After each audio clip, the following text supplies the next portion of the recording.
All right, audio looks good enough. So set everything up properly.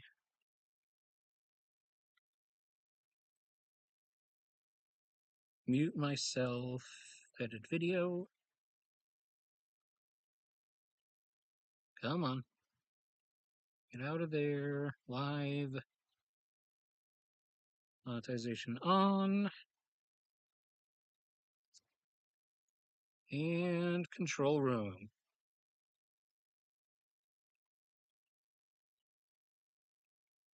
Load, there we go.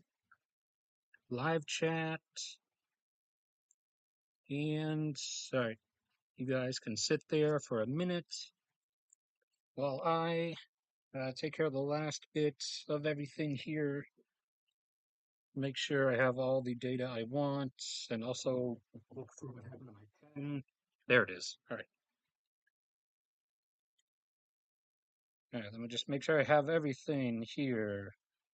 US, Canada, Mexico, Azerbaijan, UK, Brazil, Norway, Gabon, Ghana, Malaysia. Looks like I have everything for the most part. Oh, wait. Let me add the stuff for Guyana. And I think I'm forgetting somewhere. Oh, yeah, Algeria. Forgot about Algeria.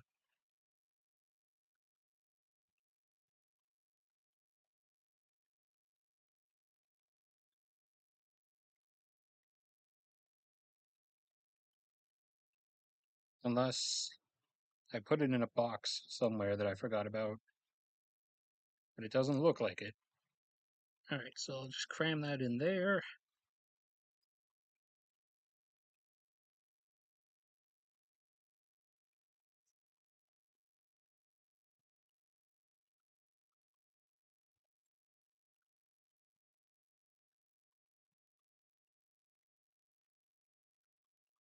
All right, I think that's everything. Unless I accidentally recall something at the last minute, which is always a possibility. But I'm going to be bold and assume that I actually got everything. All right, who's here? 3 people, no one talking. All right, we're going to start in a few minutes, just before 2:10 Alaska time, I guess. All right, let's get everything up that we need, including my most horrific nemesis, Google Earth.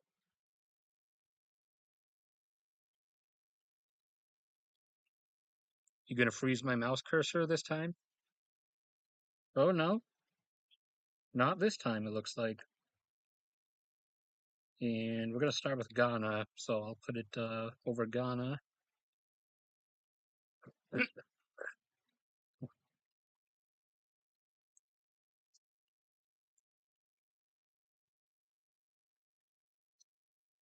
Nobody there. Do I need anything else? Maybe. Oh yeah, probably gonna look at some topographic maps. Where'd I put those? There we go.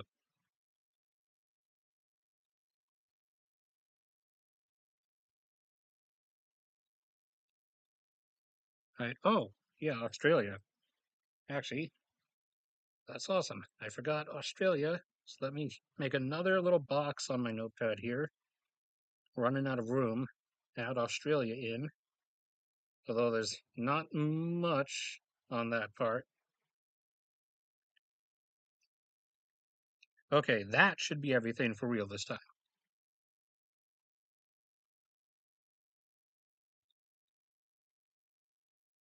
All right.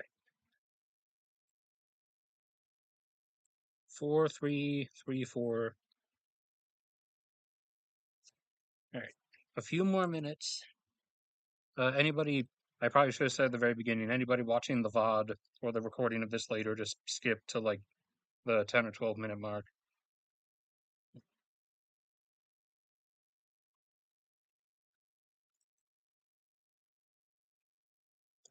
I guess we'll Go ahead and throw in also the Myanmar tin stuff.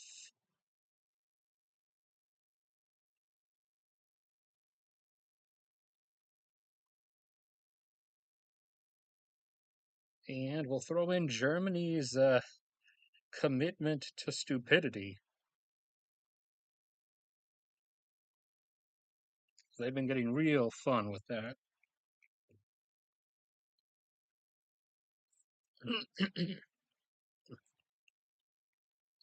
And chug just a bit more water before we start.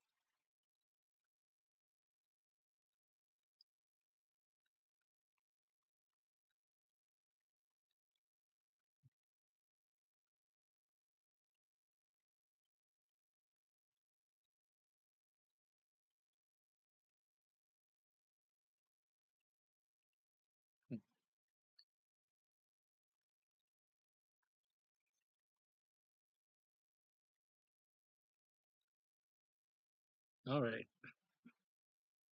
Josh, are you out there? Well, actually, you shouldn't be, in theory, because you're supposed to be at work. And my phone's dead, so I can't actually send another text. But theoretically, you shouldn't be there because you should be working.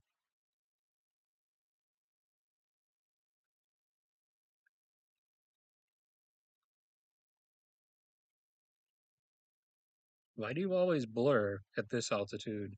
You're fine farther up and you're fine closer in, but at that other altitude, you start blurring everything.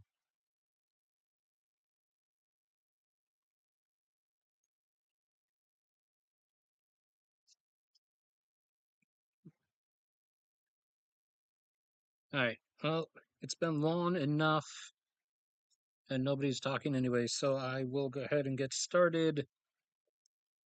Off title first, at least, so we can give some people a chance to show up. So actually, we're going to leave Ghana for a moment. We're going to head over into Asia. Over here, too, everybody's favorite place, Myanmar, which is in civil war at the moment, as everyone's probably aware, and it's considered an individual thing, but technically it's kind of the same civil war that's been going on for 50 years. It's just that the military and civilian governments just changed leadership, obviously over the course of decades. But all in all, the civil war is still between the military versus the general populace at large, off and on. So that's been the situation for Myanmar for the last 50 years or so, which is why, despite having the proper setup for it, you see this thing here is a nice in-pushing low-lying basin that's nearly a semi-nearly enclosed. That's like the perfect kind of topography slash geography that you'd want for like oil formation and stuff.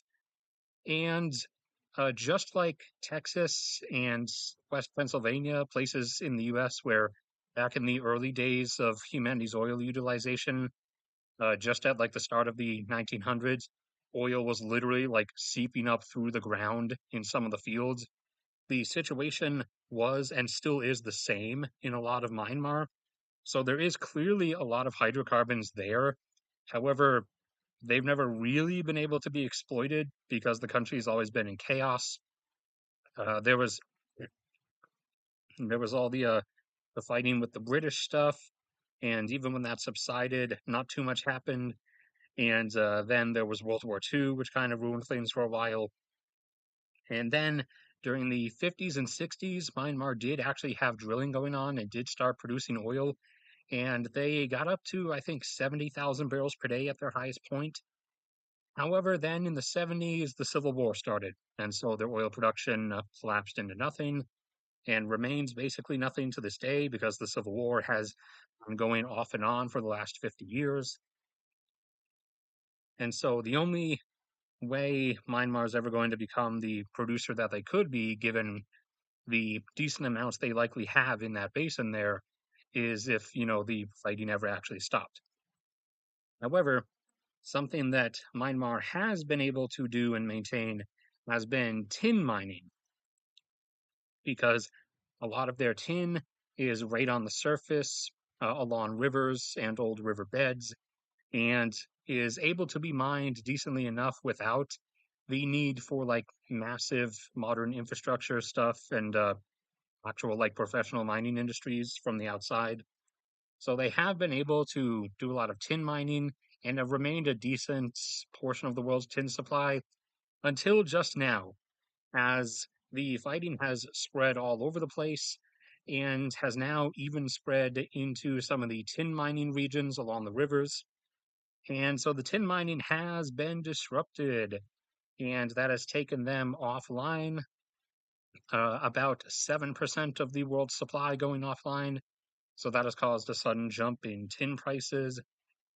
Not as much as it should, but it did cause an upward jump from about 23 up to $27 a kilogram, as tin supplies were kind of already heavily constrained and are thus now only more constrained. Usage wise, tin's primary thing, about half of its use being for soldering for electronics. And then after that, it's used in various alloys, especially food storage metal alloys, and then plating for some other things, along with indium tin oxide, which is also used in electronics, and the tin backplating of solar panels, which we are really overutilizing now. And that's also where a huge chunk of silver demand goes. But so that's a problem that has suddenly arisen. And do we start on the actual oil and gas stuff? Have we gathered enough people? Maybe or maybe not, but no one's made their presence actually known. So finally, before I actually do the oil and gas stuff, then we have the world's greatest, uh, unfortunately now, once a land of brilliant engineers, now a land of idiocy. Deutschland has kept their commitment to their plan of mass stupidity and has shut down the last of their nuclear plants and thus just increased their gas and coal use for power consumption. So they can't actually try to defend themselves with the whole it's because we're trying to go green nonsense, because it's not. If that was the case, you wouldn't be replacing that with gas and coal. And they will obsessively try to insist they're going to replace it all with wind and solar. However, that's also not going to happen because that's not how reality works. So, for one, wind is highly variable. As you can see, this is just the last 7 days in the US. The green line is wind power generation, the yellow is solar.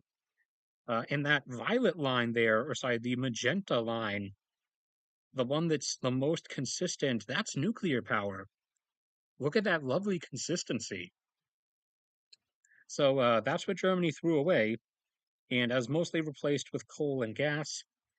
And wind is highly variable and only really should be used in places where the wind is absolutely constant, where it is eternal. And there are not that many of those places on Earth. There are a lot of places where there's a lot of wind very frequently, which people mistake as eternal wind, but that's not the same.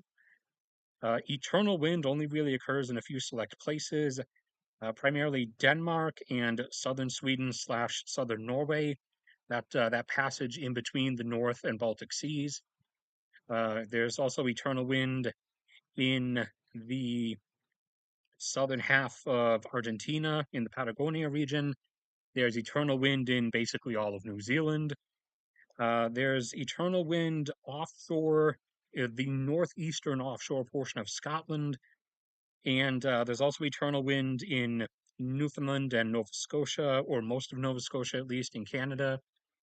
And then inland central slash northwestern central China, that where that gap, that passage between the Taklamakan Desert and the outer rest of China is, that pass where the air gets like pushed and funneled through that narrow mountain pass. There's eternal wind there because it all gets channeled and basically shot out of that mountain pass.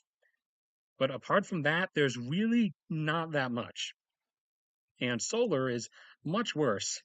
because you see, it's people mistakenly think solar is an off-on thing. It's you get it for 12 hours a day, and then you don't get it for the other 12 hours. That's not even the case.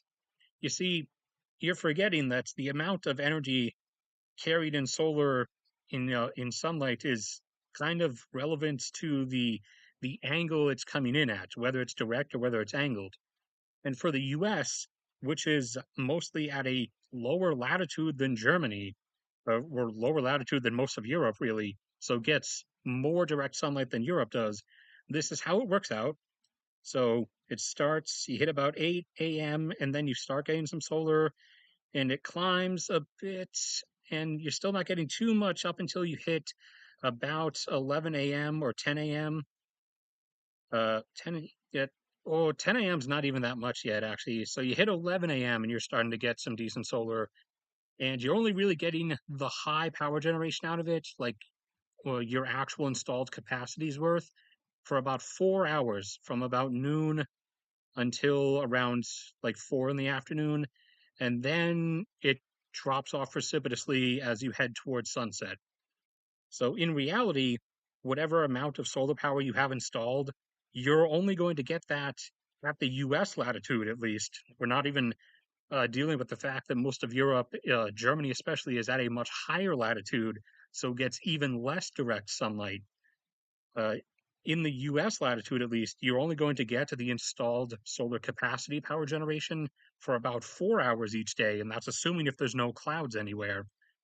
And for the other 8 hours out of the 12 hours of daylight, you will get a rising slope and then a declining slope. And everything outside of that 4 hours really has to be provided for by something else. So Germany Germany wants to just dive into that wind and solar commitment pool, which in reality is a coal and gas power commitment pool because Germany's reached their limits. But you guys want to be stupid? That's fine. Uh, Go ahead, throw yourselves off a cliff. All of humanity's doing it anyways.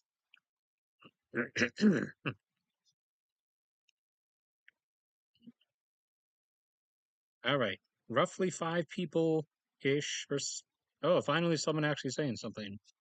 Hello. All right, now that I'll assume that's everyone who's possibly going to show up, we will go down the actual upcoming oil and gas production stuff.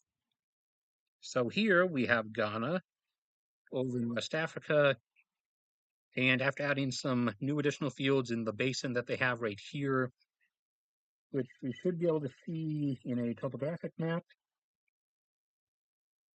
I'll zoom in a little bit. Yeah, so that's their basin right there. You can see low-lying basin that follows the river right here.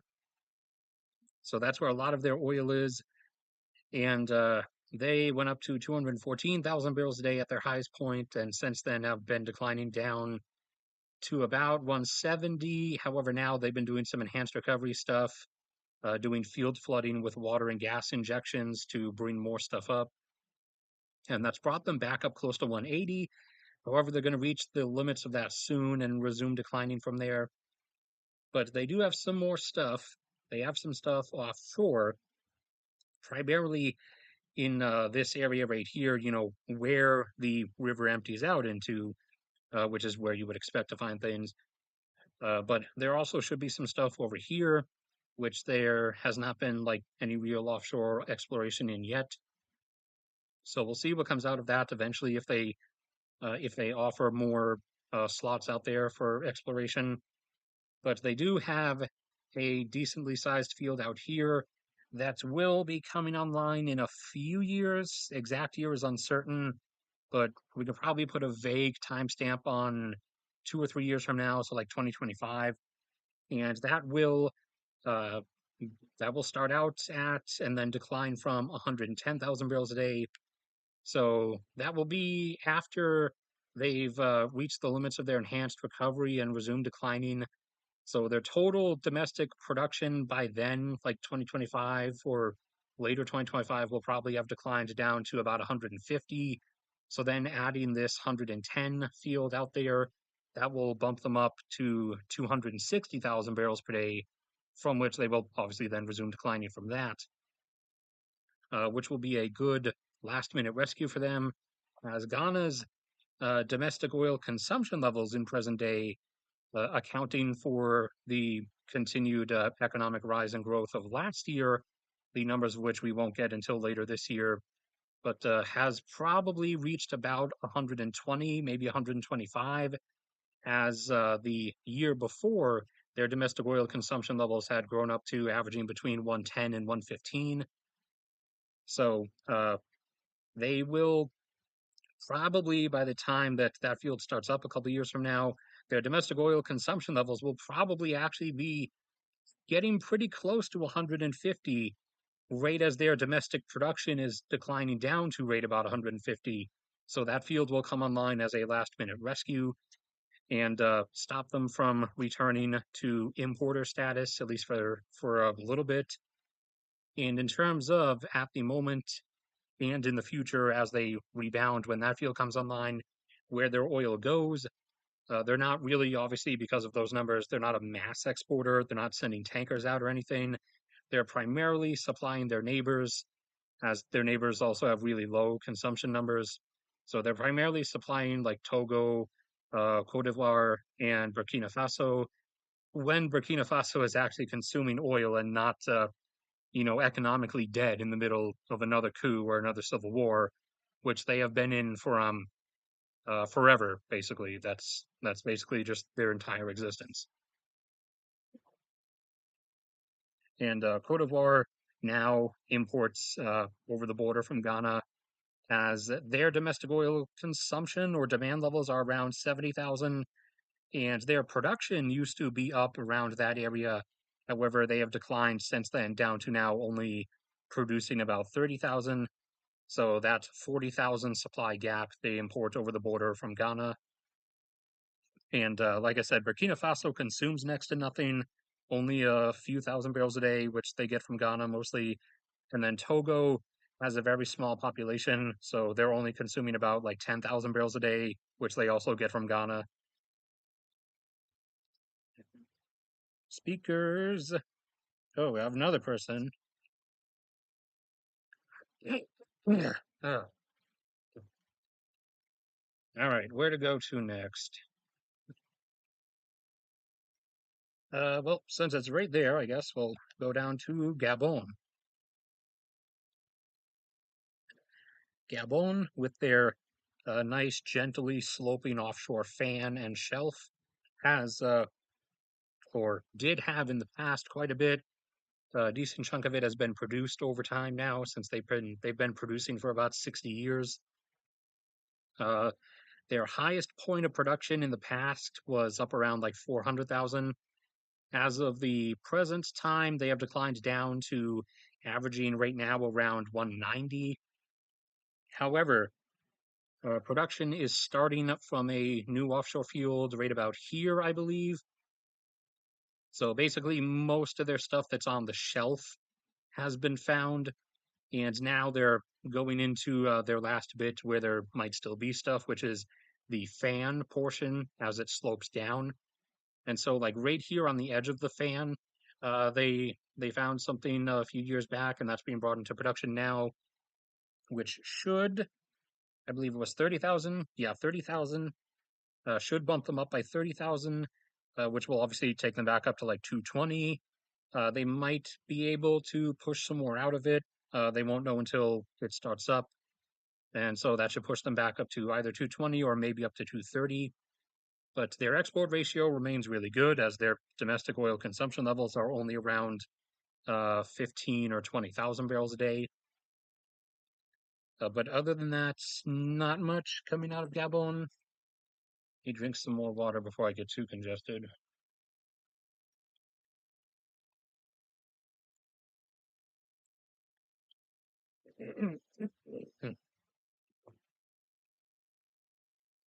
And unlike the Congo, Gabon is thankfully not interested in committing mass deforestation to its tropical rainforest just to go finding a few oil fields in there. The Congo is interested in that and intends to do that.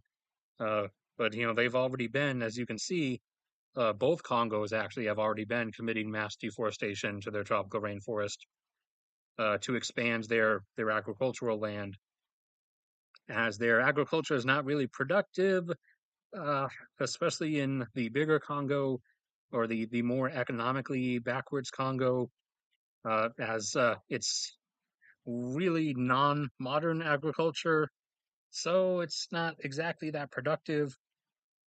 And also, uh, the land or soil of tropical rainforests. This is also an issue in Brazil. It is that soil only. It's not like other soil that has where the stuff is like built in.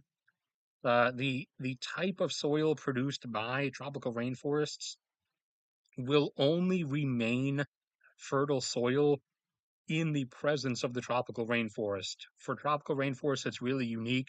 The cycle is kind of deadlocked into itself, yeah, into itself like that. So when you, unlike in other types of systems, when you remove the tropical rainforest, the soil will go fallow in like 2 years. And so you only get 2 years of crop production from the deforested land that you cut all that tropical rainforest out of. Before that and after that, you have to move on and just deforest more of the tropical rainforest to get another 2 years worth of poor crop production before that land fallows itself.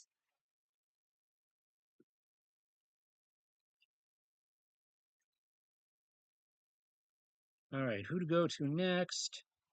I guess we'll stick with small and then move on to larger ones. So next small one or semi-small one, I guess, would be if let's do Malaysia. We got some stuff going on in Malaysia. Or anybody saying anything?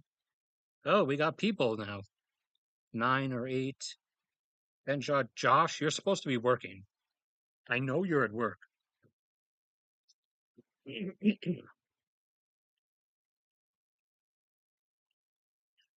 So Malaysia had stuff. They were producing around like 800,000 barrels per day for a few decades and have been declining from that now down to about 500,000.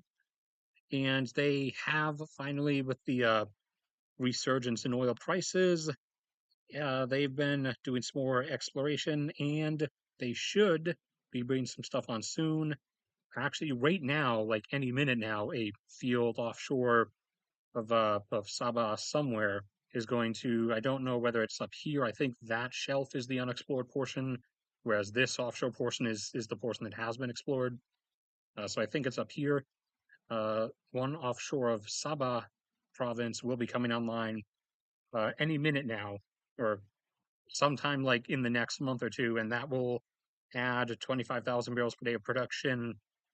And then off in the middle here is where they've been finding a whole bunch of very large offshore gas fields, one of which I was able to get the schedule for, and it will start in 2026 and will be about zero point 0.8 billion cubic feet per day, or 800 million with an M cubic feet per day. Potentially, depending on what the pressure actually turns out to be, it might be a bit more, so it might be close to a billion cubic feet per day of production. And offshore here, where they've been venturing out into, it's looking like it's mostly natural gas. So they are going to probably continue declining for the most part in oil production and become more import dependent in that. However, they are going to be turning into a large natural gas producer, though. So, with the amount of stuff that's probably out here, they stand a decent chance of heading up towards potentially a high of Australia's current numbers, whereas Australia is going to keep going up because Australia has a lot more stuff. But there's a decent chance that Malaysia could go up into double digits in terms of how many billion cubic feet per day of gas production. And China is still trying to claim that all of all of this, all the gas Malaysia's been finding all the way down here actually belongs to them because they're still using that, well, its name is the South China Sea, so therefore it belongs to China argument. And tankies are still defending that claim, obviously, because Russia's inevitable oblivion has become apparent. So everyone whose primary life motivation is just whatever is just America bad has shifted into latching on to what the next biggest anti-America thing is. Which now that Russia has kind of revealed that it's a decrepit corpse, China is obviously the next biggest thing in that category. So everyone's latching on to China. And when China reveals itself to be not what it's cracked up to be, I don't know what they're going to go for after that. Because, I mean, it's not that much. Like, I mean, what would you latch on to after that? Iran? Like, Turkey, maybe? Like, once Turkey, like, really starts up its whole Ottoman Empire restoration path. Because, I mean, India's like the biggest option, but they're not actually like anti-US. The only ones that would fit that category are Iran and Turkey. Turkey's the far more competent one out of the two. I mean, I guess you could always latch on to North Korea because I mean, I guess that's about as far along the America bad spectrum that you could get. But that's the setup with Malaysia. I was only able to get the startup info and amounts for that one particular gas field, so I don't know what the workups are going to be for the others, but those are coming. So we'll see how that all goes.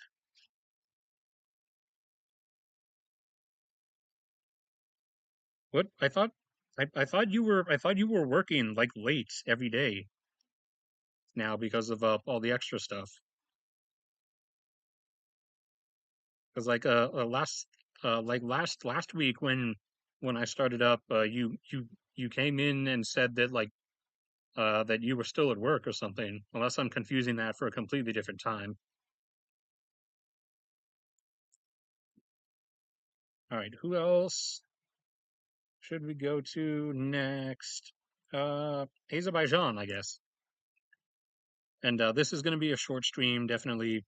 This is going to be one of the few times where I claim something is going to be a short stream, and it actually ends up being a short stream. So, Azerbaijan, uh, inevitable. I don't want to say cause because it's technically an excuse, uh, but inevitable cause slash excuse for the upcoming war between Turkey and Iran. Azerbaijan had, we'll look at a topographic map for them. Oh, wait, I zoomed in, which means you have to start again. Where are we? Where do we have Azerbaijan visible? It's down in the very corner, but should work. Whoa, whoa, whoa. What am I zooming in that far for? Okay. So unfortunately, it's way down in the corner, but you can see this huge low-lying basin area where a lot of Russia's oil was and a lot of Kazakhstan's oil still is. And that includes the Caspian Sea, because Caspian Sea is really shallow. So you can basically just extend that dark green throughout the Caspian Sea. And then look, oh, also it extends here into Azerbaijan. Now that is where Azerbaijan's oil was in the past, because they were a big oil producer in the past in the early portion of the 1900s.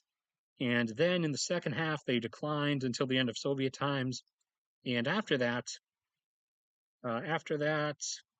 the outside oil industries were able to come in after their independence and started going into their territory in the Caspian Sea and found all the stuff that's been found in their portion of the Caspian Sea, which basically all of this portion, their territory only extends out to here. Obviously, all of this portion has been explored, and about here, this portion has been explored.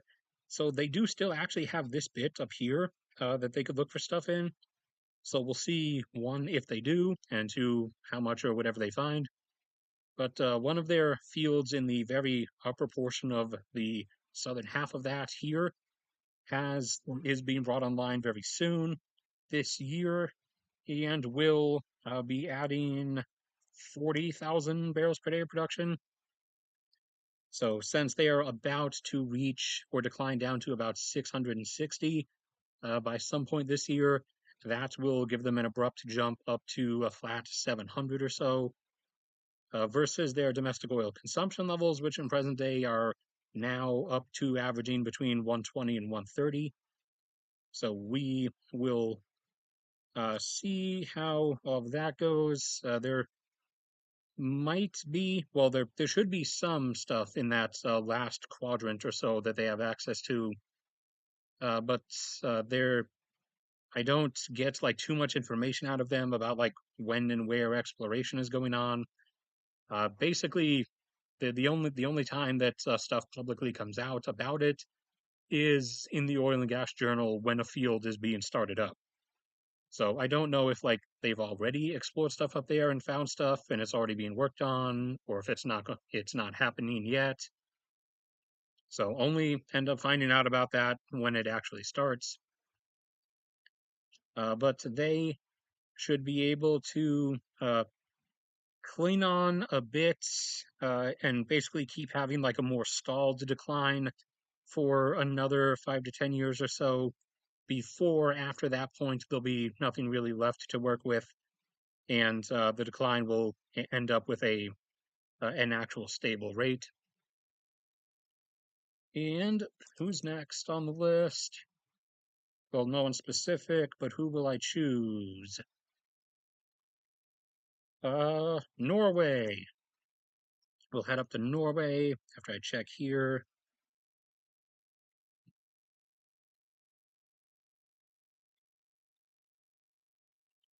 Uh, oh, okay. Uh, what about the Sudanese situation? Like, what specifically? If you mean in regards to oil and gas production, then the comments that have mostly been on Twitter and stuff about how this is quote unquote an obvious American coup, even though it's the out of the two factions, the one that Russia publicly supports is the one that's committing the coup, which is still the U.S. doing it, apparently, I guess, somehow in these people's minds. But it's people have been making like really dumb comments about how it's obviously a U.S. sponsored coup in prelude to an invasion, so the U.S. can get the oil. But these people are ignorant enough to not grasp or not to look up, or just Google the term Sudan oil or something like that. Sudan, the portion here, the northern half that the country split into, where the current coup and civil conflict has been ongoing for a few days, is not where the oil is anymore. And in fact, actually, Sudan never had that much oil to begin with. It had here, I'll show you.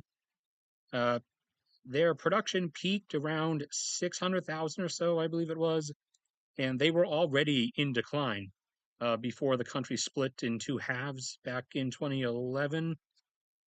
Let's see. Go back. Uh, oh, only about 500,000 actually. And so they were already starting to decline. And then they had their various issues, and they were having back and forth stuff about who was allowed to still extract what amount of oil. Now, unfortunately, this site still hasn't created a graph for South Sudan yet, just like they haven't created one for Guyana. But it's been so long since the split and not creating a graph for South Sudan that I'm pretty sure there's never going to be one. And that also makes me think there's never going to be one for Guyana either. So I may actually have to make one myself. But they initially, after the split, they were having a bunch of disputes and stuff over who was allowed to still produce from what, and like whether North Sudan was like allowed to still produce oil on their side that was technically coming from reservoirs that were mostly now in South Sudan. But Sudan, the northern part, was left with way less of the oil than South Sudan was, which is why Sudan now only is pumping out about like 70 to 80,000 barrels a day, whereas South Sudan is usually up around like 160 or 170.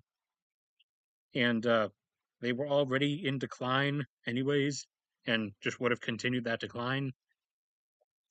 And South Sudan, Sudan, or Sudan initially was still producing about 100,000.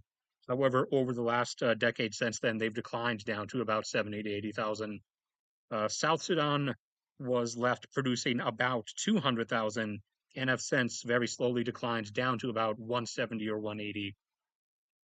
So the whole Twitter US Murica oil stuff is kind of not based in reality because there's really nothing there anymore. Uh, I mean, you would have like maybe 2% more of an argument if you were making those claims about South Sudan, but even still, that would still be an upgrade from 1% of an argument to 3% of an argument.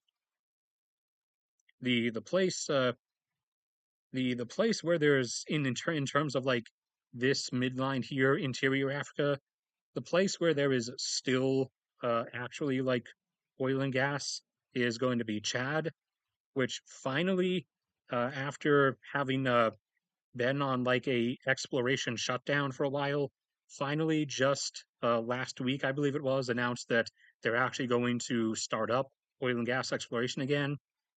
And there's probably a little bit in Niger because they share some of the same basin, but you can't really see it because it all looks like sand. But a decent chunk of Niger is broken highlands, which is not good topographically. And then there is potentially a fair bit actually up in Mali. However, Mali, northern Mali, is kind of controlled by radical Islamists.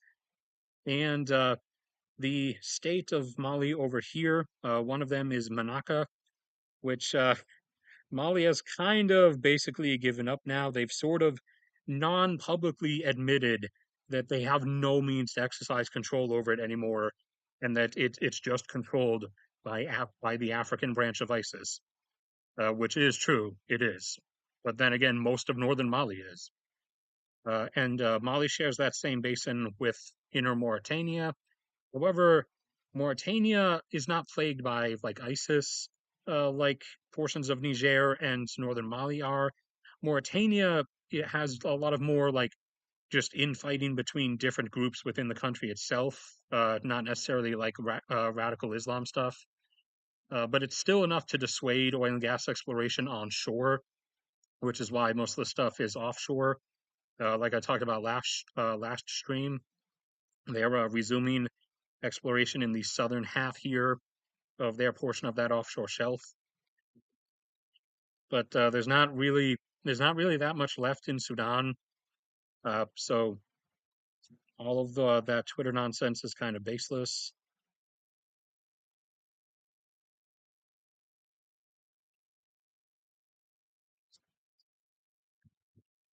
Uh, I mean, I wouldn't really be saying anything like particularly original. And this is the same conflict that's been going on for quite a few years there in the northern split off of Sudan, at least. There's two dudes. Both are uh, Gaddafi types. They're like military generals. And after the whole split, they overthrew the regular government in Khartoum together a number of years back in the later 2010s, and then obviously couldn't agree on sharing power between each other after they overthrew the government. So they've been fighting with each other since then. And then the guy who was in charge, whichever general it was, actually allowed the people to elect a government for like 1 year. And then after that, he decided that he didn't like the government that they elected, so he seized power again. And now the other general is trying to seize power from him. And then over here you have Darfur, which is kind of on their own, doing their own thing, and is effectively a separate nation for all intents and purposes, because Khartoum can't really exercise any control over them. And so they're just out there chilling. And by chilling, I mean fighting amongst each other and massacring each other. But they're just over there chilling. And so both sides are also trying to sort of recruit some of them to fight, but it's not necessarily working. Now, if you were to ask, is there some outside play here? Yeah, probably, but it's not coming from. Despite despite the general that's trying to coup the other general right now, being for one the one that's like sells gold to and does business with Russia, uh, as opposed to the U.S. I actually would tell you I don't think Russia is actually even playing in this either. Neither the U.S. or Russia. The most likely influence here is actually kind of probably coming from Ethiopia, because Ethiopia is the one who actually has something to gain out of this. If they can, you know, prod Sudan into fighting amongst itself and thus keep Egypt from, at least for a time, from being able to use Sudan's airfields for any potential goings on, maybe something having to do with this little portion of the globe right here, right along that river, whatever its name might be. That's kind of in Ethiopia's interest. So, with Sudan in chaos, Egypt's had to pull its military out of there after they were doing the joint military exercises and stuff. And as long as Sudan remains in chaos, they're not exactly up for Egypt using them as part of a potentially joint strike on the dam stuff. Now, granted, Egypt still could do it on its own. It would just be really, really risky and a logistic strain. As the Rafales and the F-16s that Egypt has, if they have external fuel tanks, all three external fuel tanks, they can, if they leave from one of Egypt's southern airfields, they can make it all the way down to the dam and back. However, they would have very little spare room, very little loiter time to work with. They would have like 10 to 15 minutes at most, and that's being generous, assuming that like the winds are favorable and everything. And also, they would not be as maneuverable in the situation down there because they'd be carrying those external fuel tanks. So that would be really not ideal, which is why Egypt kind of wants to, be prepared to launch the strike on the dam should it come from the southern portion of North Sudan, as opposed to having to run the thing all the way from southern Egypt down to Ethiopia and back, because that is not an ideal setup. However, what is an ideal setup for Ethiopia is Sudan becoming not usable to Egypt. So, despite arguments from both Twitter white people and from a lot of, ironically, from a lot of Africans themselves, no, not everything that happens in Africa is because of white people elsewhere. African countries and Africans actually can do things like they have their own volition and actually, like, their own intentions and take actions of their own will. I know it's an alien concept, but they do actually like go after their own interests sometimes.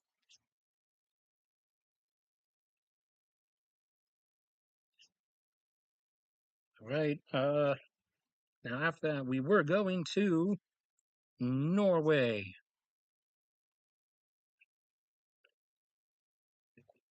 All right. So this is the North Sea, which has been basically completely explored. So everything that's left is going to be north of that, which Britain doesn't have that much of. It has this half of the northern North Sea, and then this bit up here off of Scotland, but that's about it.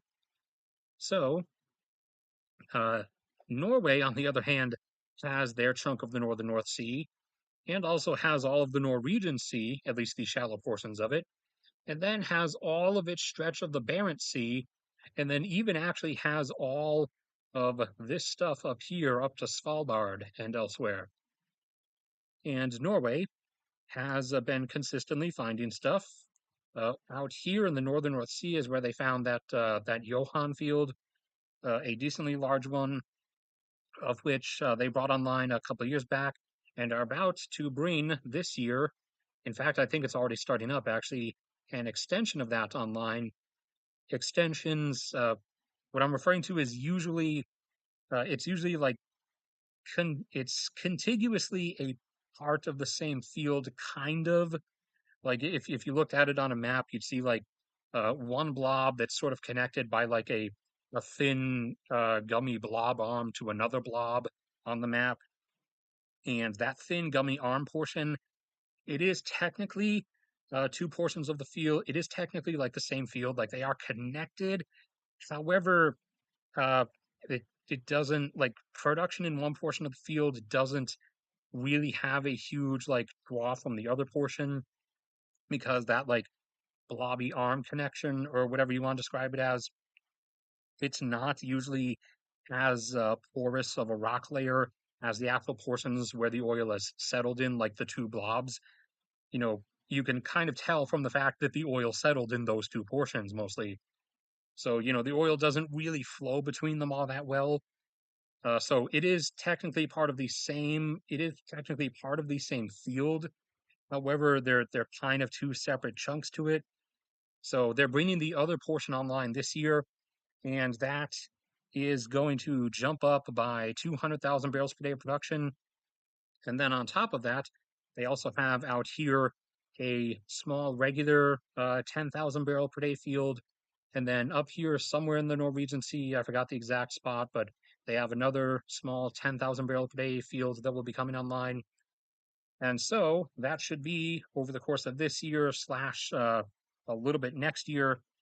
That will be plus 220,000 barrels per day of production coming on to Norway, which should bump them up to about 2.2 million.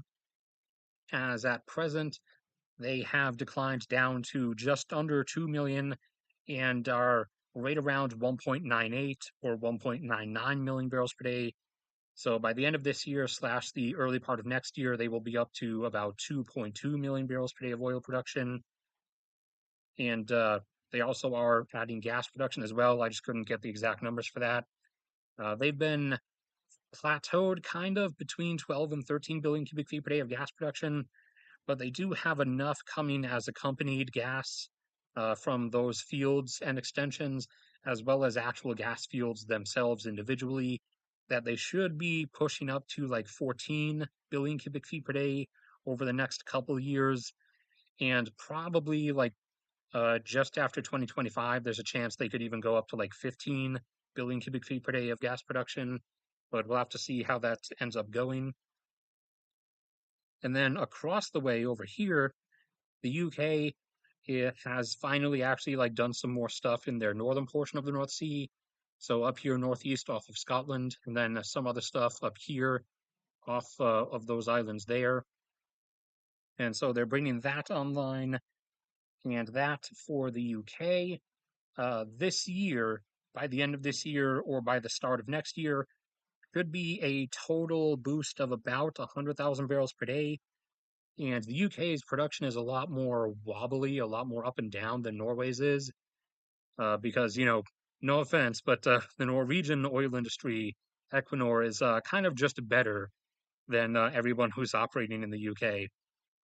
But massive hate bombs from UK commenters aside that are inbound, probably not, but I think honestly, I have more watchers from New Zealand than I do from the UK, which is kind of weird given the population disparity between the two. But that should boost them up by 100,000 barrels per day by the end of this year or start of next year, which, as of the moment, they've declined down to averaging only around 700,000 barrels per day. So that should boost them up to averaging close to around 800. Meanwhile, their domestic oil consumption in present day has settled into a new declined average of around 1.5, whereas before 2020 it was about 1.6. Now it's settled down to around 1.5, which is it might have declined down there without the COVID stuff, but that just kind of sped it up or so. But see what else was there. Oh yeah, they do have some gas fields that they are bringing online that are down here outside of the North Sea, but are, well, I guess you can technically still call it the North Sea, but it's closer to the English Channel. They have some gas fields down here that they will be bringing online, and some off up here off of those islands north of Scotland. I was not able to get how much that will be, but chances are, given the usual size of their stuff is not that good compared to Norway, I'd say maybe like you can probably count on it being a boost of like 100 million cubic feet per day, maybe, maybe a bit more, maybe up to like 150. So in the normal natural gas measurements, that would be zero point 0.1 or 0.15 billion cubic feet per day. But I'll see if they actually announce the amounts in the oil and gas journal when those fields actually start up. Because they usually, at least with the oil and gas journal, they usually give separate articles or announcements. One when things are like about to start up, when things are ready, and the other when they actually have completely started up. So I'll check on that when the time comes for it, or when I see it, I mean.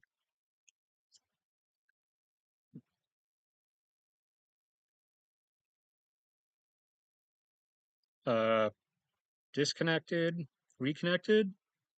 Am I still here? Am I here? Someone confirm if we're alive or not. And also how much was just skipped out by that disconnect. Uh, I don't want to have to go over stuff again, but I will if I have to. In the meantime, though, I will scroll us down to one of my favorite places, Algeria. They are on my Max Ogier's list of favorite countries, arbitrarily favorite countries, you could probably call it. Where is it? We go down here. Yeah, this is Max Ogier's list of arbitrarily favorite countries, where you get Panama, then you get Algeria. This isn't in any particular order. Then you get Polska, Hungary, or its real name, Magyarország. And who did I put on next? Mongolia, yeah. So I have a total of like 17, I think, or maybe 18 arbitrarily favorite countries, of which those are five. Topographic map. Uh, Back to the topographic maps at least. Wait, did I X off that one? Okay, I X'd off that one. So we'll go back to it.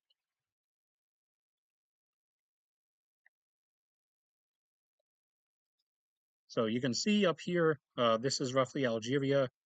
And you see, obviously, the big shallow basin up here. That's the obviously most collected and shallow portion of it, but it extends out all through here. So that's where a lot of Algeria stuff has been.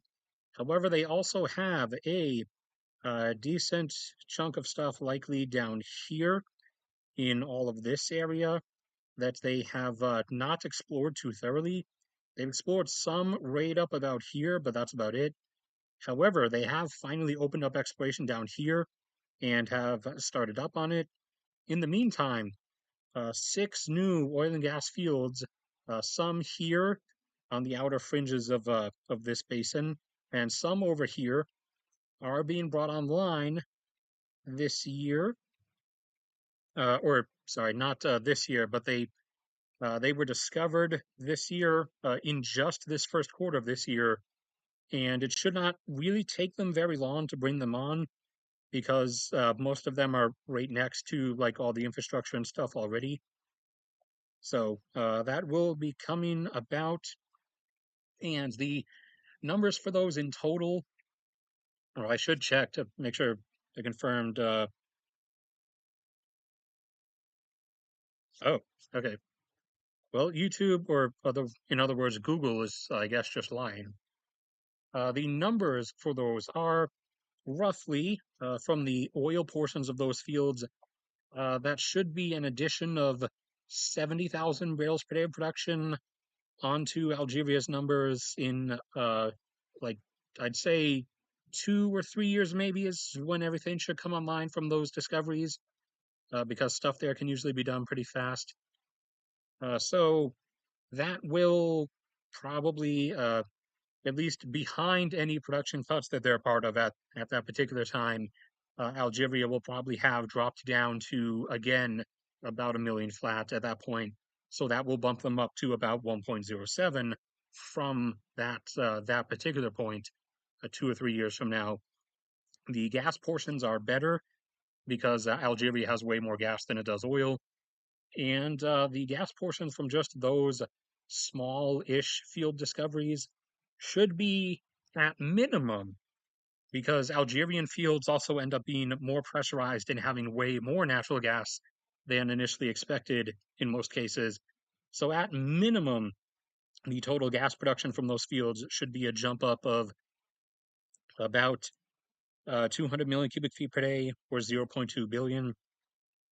And potentially the upper range of that might be as much as like an additional 400 to 500 million cubic feet per day, or as much as half a billion cubic feet per day. So that's from new stuff.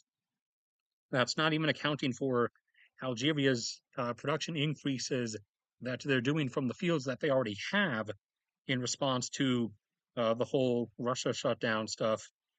Because as I've said before, Algeria has a lot, and Algeria was never actually producing at their maximum gas capacity because Europe was constantly buying from a lot from Russia instead, because Russia just price undercut everybody. So now everyone's turning over to Algeria, and Italy's main oil major, Eni or Eni, is actually signing on agreements to take care of a bunch of stuff in Algeria, and they're potentially going to construct an additional pipeline from Algeria to Europe to expand gas supply, since there is likely, like I said, so much more in Algeria still, especially also if you account their shale formations, which have uh, the guaranteed amounts, the minimum like is absolutely extractable amount of 260 trillion cubic feet, and the likely extractable amount of between 600 and 700 trillion cubic feet of shale gas. Overall, between just oil and gas in general in the world, there is volumetrically way more gas in the ground than there is oil, because natural gas is just methane and biological stuff when it gets buried after mass die-off events under sediment. The decay process into just methane is really simple, and there's not too much like involved in that. Whereas having the decay process stop in like various liquid hydrocarbon forms, and having the buried conditions be like proper to maintain it in liquid form, is like not as easy to run into. So that's a very basic version for you of why there tends to be way more gas than there does oil. But Algeria in particular has a very skewed ratio. Like Algeria has so much gas, and now finally people are actually going to be buying it in larger numbers. So, like I said, Algeria was producing about 8 billion cubic feet per day before the invasion last year. And when Europe started switching off Russian purchases and said, hey, we need more natural gas, Algeria was able, in an instance, and by an instance, the infrastructural terms usually mean like about a month for dial ups for everything, but effectively, in an instant, was able to just switch on an extra 2 billion cubic feet per day of production, and are now, or at least have been up until this moment, at a flat 10. And by the end of this year, they should be going up to about 12, maybe 12 and a half, which is, that's my call. That's not their intention. They announced that they were going to try to go up by about 50%, which I uh, doubt they'll be able to pull off. However, they should absolutely be able to get up to about 12 at least by the end of this year, and then to somewhere between 14 and 15 next year. because, like I said, a lot of that is coming from their large gas fields, a lot of which are here, and then some over here that they have never really been producing maximum capacity from. And so to increase that capacity, everything's already there. They only have to drill additional gas wells and then connect them into the greater pipeline infrastructure, which drilling those, especially in shallow fields and in regular conventional stuff with not too many difficult layers, only takes about like a month to 2 months, depending on how deep you're going. And so those aren't taking that long for them to get done. Constructing like the pipeline tie-ins will take a bit longer, and so the first initial waves of that production increase from the already existing fields that they intended for this year will probably begin showing up like in the second half of summer, I would say, and then from there it will basically balloon its way up before having a semi slowdown portion in the first half of next year. But this year they should definitely be able to get up to probably about 12 billion cubic feet per day. And so that's just regular production capacity increases. So including the various fields that they found, discovered new fields in just the first quarter of this year, that will be an additional zero point 0.2 to as much as zero point 0.5 billion cubic feet per day of production added on once those come online 2 or 3 years from now, plus whatever else they continue finding because they're on an exploration binge this year, as is kind of revealed by the fact that they already found 6 things in just the first quarter. And they are starting to actually let the oil industries push into this region down here, which was relatively untouched up until now. So Algeria is coming up. And like I said, with how BRICS is dead and only one member of BRICS, parentheses, no, it's not China. Only one member of BRICS is actually going to survive in its current form past the next decade to 2 decades. 3 of them will likely be going down in shorter time frames. India will take a little bit longer, but eventually their whole groundwater depletion thing is going to bring them down. Algeria is one of the countries in the MaxOGEAR's approved acronym list of rising nations that will actually rise. The other one that I've revealed so far is Kazakhstan, and stuff has started to come about already. Just after a few weeks after I revealed that, Kazakhstan actually announced the start of some additional new railway construction. So they are actually already working on expanding their rail network within the country and like diversifying their rail web because it's up until now it's still been kind of constrained because it was just the leftover rail network that was designed by the USSR. And you can see in what it still exists of Russia's rail network today, the designs were really poor. They were not like based on economics and on like usability or anything. They were just as is the whole issue with why these former command economies cannot like match capacity and performance wise in any way to regular like economies of quote unquote the collective West, as we're referred to now, is because the this is a little bit of a tangent, but the economies of the collective West, Europe, U.S., get out of my face, Japan, Australia, they have emerged continuously over the course of time and have been built from the ground up by economic existence itself. Like wherever things were needed, wherever there was someone, wherever there was someone, a town, a business customer, a factory that could potentially, use something like rail service or electricity access when that was first expanding in the late 1800s and early 1900s, road access, like all kinds of stuff. Uh, those who built those things followed the money. They went wherever there was any kind of customer base civilian or business or government who could potentially pay for the service and built the infrastructure there and created the service.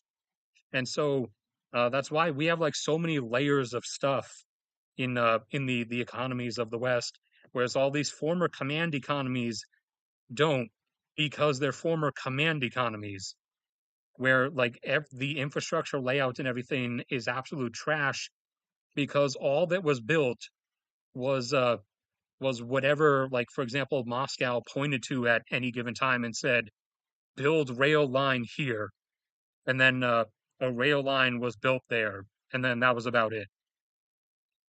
So when all that's being done is just whatever someone up in a seat in a capital points to and says do X, when that's all that's being done, you end up with like a really shallow, like desiccated skeleton of a supposed industrial system.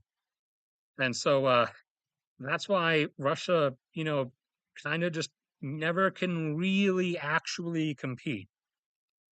And China was doing so much better. Like they were actually like going into a legitimate transition into something functional until they stopped.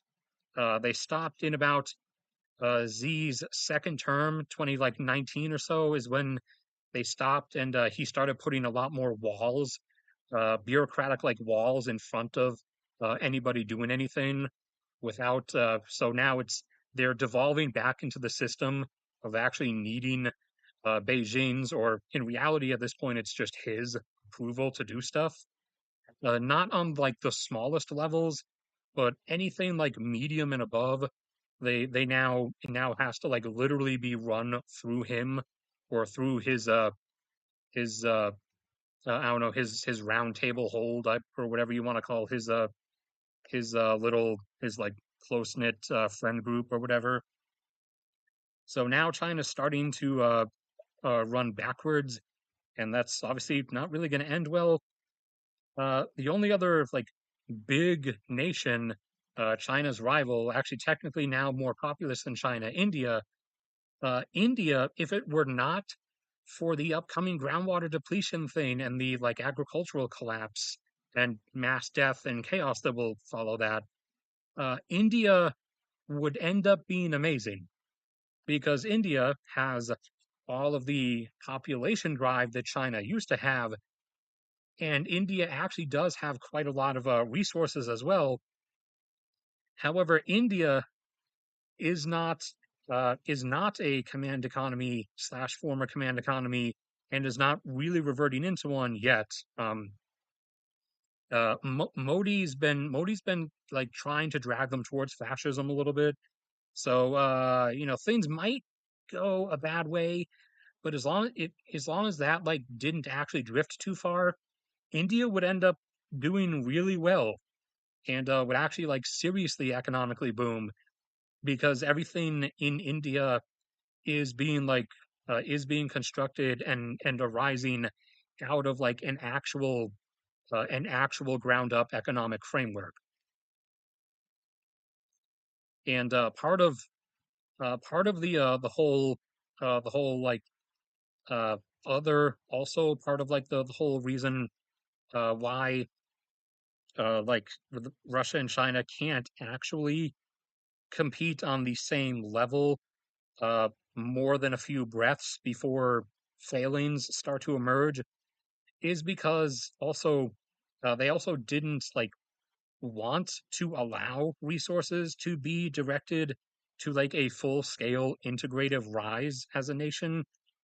So much of their stuff, Russia especially because of the USSR period, was during that point and click command economy stuff was really specifically directed towards just chasing whatever they thought made the West powerful.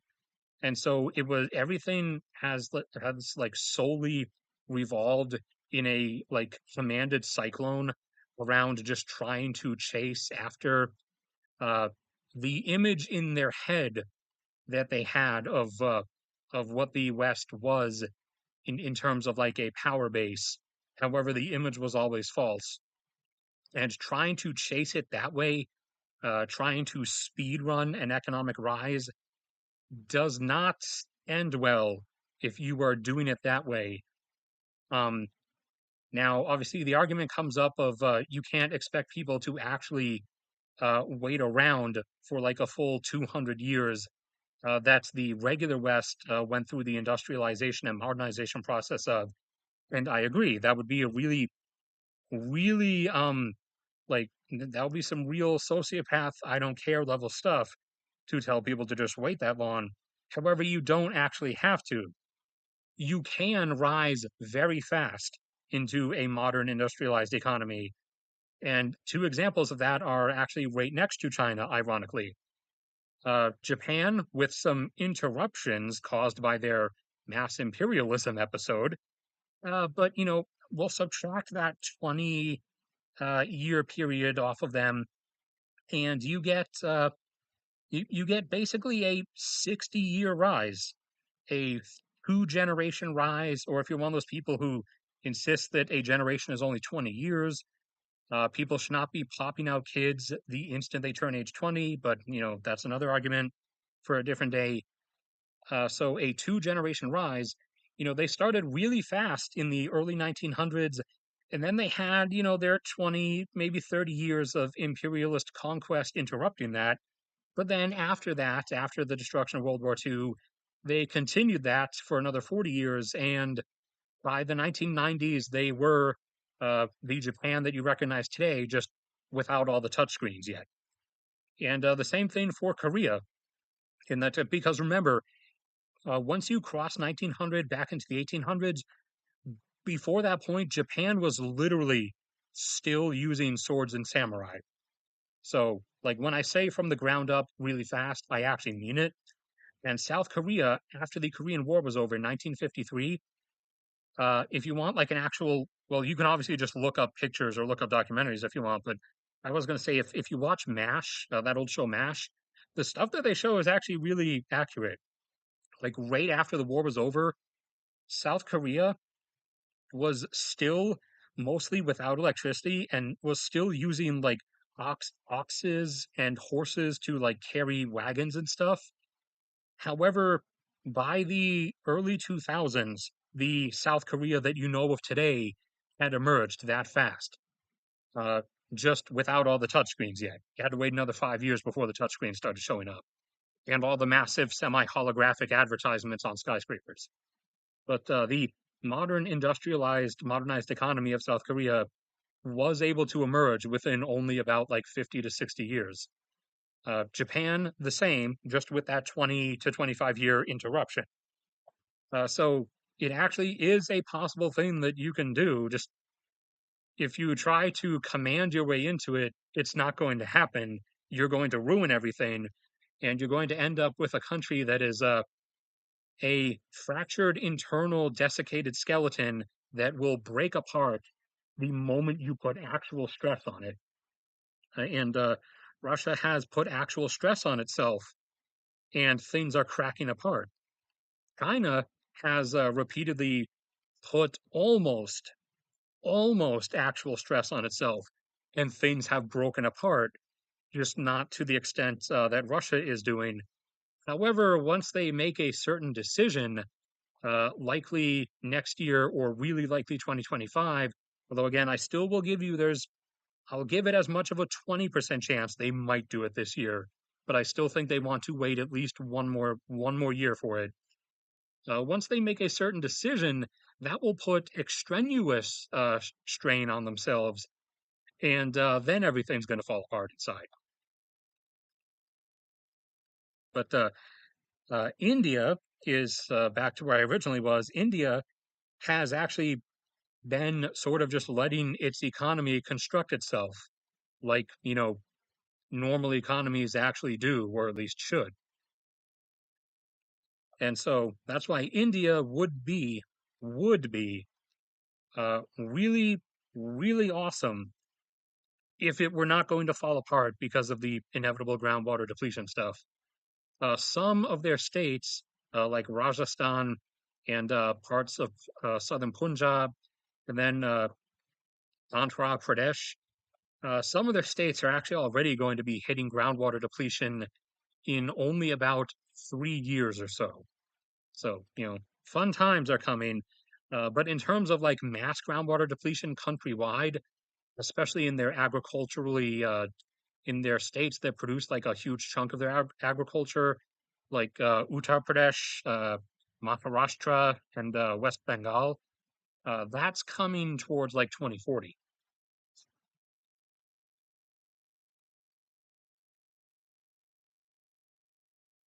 Really, Josh? Really? Come on, dude. I'm like extra lazy about this, and even I filed them back in March. Okay, so that's the end of that whole uh making a functional economy versus have versus a non-functional one list. And back to where I originally was with that. Kazakhstan is actually like opening a lot of stuff up as they should to having things actually like being built by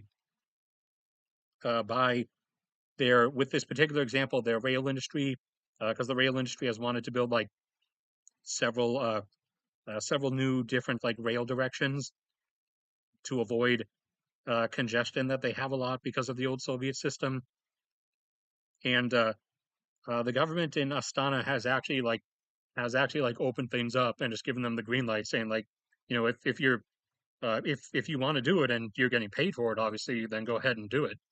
And so they're starting with that, and their electricity access has particularly that's one area, especially for them, has extraneously boomed over the last 15 years. Once they hit like the 2000s, and their electricity industry had become like actually privatized somewhat at least, and started like I described the building from the ground up stuff in the whole economic construction thing actually started just hunting down anywhere and everywhere there are otherwise non-accessed customers. Their electricity access has soared from like less than half to now nearly like 80 to 90% of the population. And over the last 10 years, the same thing has happened with internet access. That just hasn't reached as much of the population yet. I think it's at like 70%, but I'm not positive. But in terms of industrial gains, incoming incoming jobs and contracts and stuff, you may be aware that a number of cars, particularly like models intended for Europe by certain companies, were made in Russia. Toyota was one of them. One of their major factories was outside of St. Petersburg. Well, after the invasion, they closed that, and they have started their expansion work now on one of their other factory sites, which happens to be in Kazakhstan. And formerly, it was just making the models for like for the Central Asian nations. However, since that factory in St. Petersburg made some, not all of, but some of the models that were for the European market, that production is now going to be done in Kazakhstan. And so now that money for those particular models, instead of, or at least for the production portion, instead of flowing into Russia, will be flowing into Kazakhstan. And other industries are now looking to make their move from Russia to Kazakhstan as well. And on the rise of Algeria stuff, not related to the Russia thing, but just stuff moving in there to begin with. One of Italy's major car makers, Fiat, is actually going to construct additional factories, and they have chosen to do so in Algeria because Morocco is giving people problems, plus they're constantly trying to commit genocide in Western Sahara. Tunisia is unstable. Libya is no. Egypt is economically on the verge of problems. Nigeria has become overridden with random violence, and their government cannot control anything, apparently. Ghana doesn't have all the infrastructure yet. And South Africa, well, I've already talked quite a lot about the problems with South Africa. So for their models, their African models. Uh, the African models are going to be constructed in Algeria, and the only other like good options you could pick once they get some more stuff up and going, you could go to Ghana. Ghana would actually be a decent choice. Ghana's pretty fine. Everything's basically everything's stable there. The only other like real choice would be Kenya, and then Tanzania will be an option soon. But Kenya's a bit farther ahead than them on being like able to be actually used for industrial stuff. But for the moment, the only uh, Algeria, kind of as I sort of said it would be, is the only nearby like regional option that's left available for a lot of stuff because no one wants to work with Morocco because Morocco is still occupying Western Sahara and has made no like secret of the fact that they kind of want the Western Saharans dead. Uh, Algeria has issues with suppressing journalism, but outside of that, they're like mostly okay. I mean, they're actually like functional as a country. Tunisia is about to run out of water and also is about to fall apart. Libya is Libya. I shouldn't need to explain anything about Libya. And Egypt is okay for doing industrial stuff, or at least it has been until now.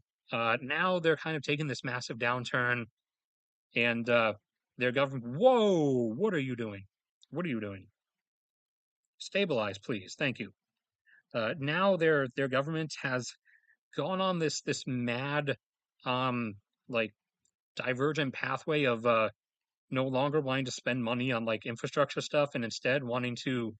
I don't know if you heard of it, but they want to similar to what Indonesia's doing, except much worse. They want to construct a brand new capital way out in the desert, basically so that they can have a bastion away from the commoners, so that unlike in Cairo, they're not surrounded by millions of common people who could surround and besiege them if anything goes bad.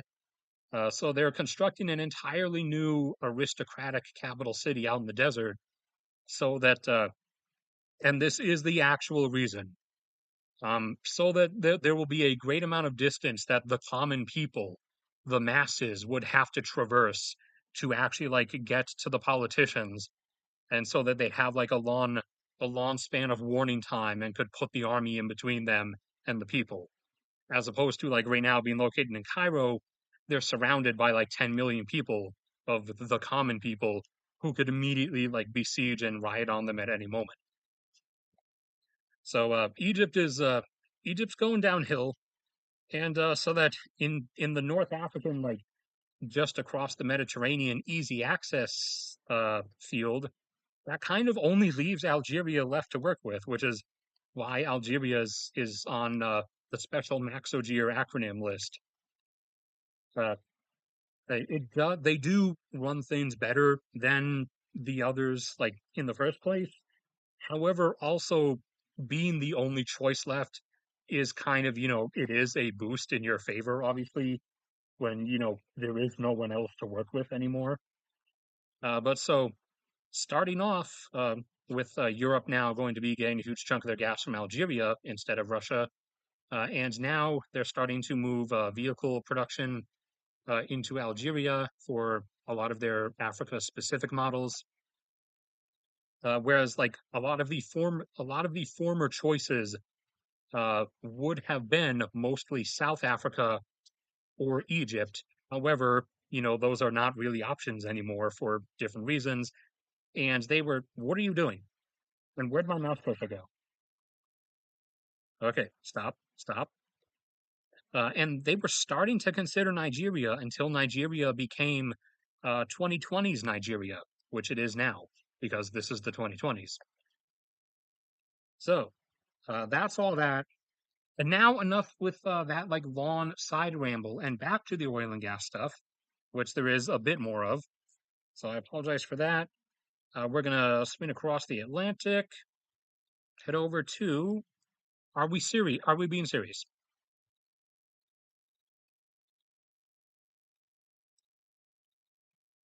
Stabilize. Okay. We're gonna head over to Mexico. So Mexico has done a lot of exploration here, almost nothing here, almost nothing out here, and they've done a lot right here, but not a lot up here close to Texas, and not a lot right here off of the middle portion of Veracruz. However, one of the things right here that they found very recently, or a few years back, was the Zama field, which should have been online by now. However, things have been delayed, but it is now, stuff has now actually started, not production, but like actual operations to like get the undersea pipelines and stuff laid out to it.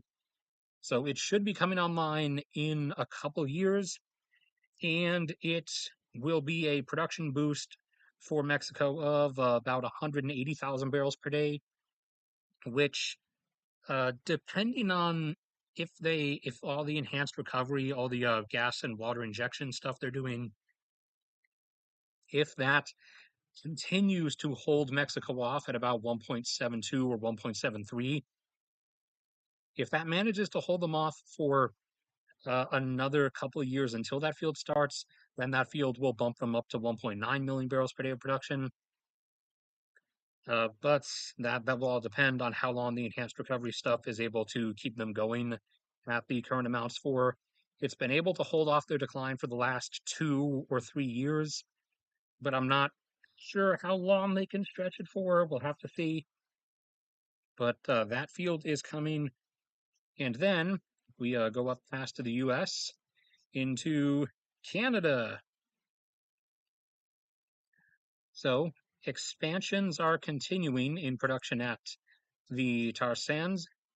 Most of the actual like oil in the tar sands is underground and is done by steam lifting, where they drill stuff under it and inject a lot of superheated steam up into it, and that basically boils the oil out of its tarry sand state and then makes it like actually drain down into collection wells.